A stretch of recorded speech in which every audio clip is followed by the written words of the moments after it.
Пентагон објави нови фотографии за кои американски официјални представници велат дека покажуваат оти припадници на иранската револуционерна гарда биле одговорни за нападите во минатата недела врз два танкера во близина на Персискиот залив.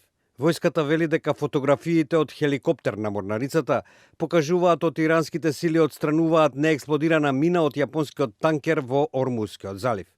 Другите фотографии покажуваат голема дупка на бродот над површината на водата, за која се наведува дека била предизвикана од друга мина.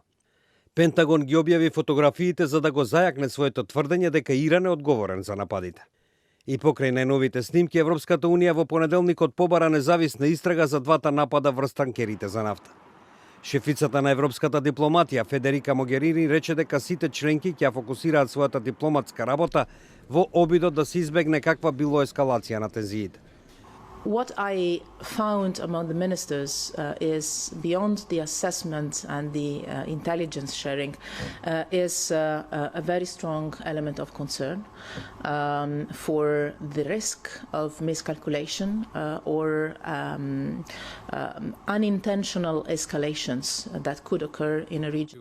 Во меѓувреме, Пентагон соопшти дека ќе испрати дополнителни 1000 војници на Блискиот Исток поради последниот инцидент со танкерите. Вршителот на должноста министер за одбрана Патрик Шанахан изјави дека трупите ќе имаат одбранбена цел, а Соединетите држави ќе продолжат да следат ситуацијата и според на тамошниот развој да реагираат. Тензиите во заливот веќе неколку недели се близу до точка на вриење, бидејќи Соединетите држави вршат притисок врз Иран во обид да го принудат Техеран повторно да ги отвори разговорите за нуклеарниот договор во 2015 година, од кој Вашингтон се повлече лани.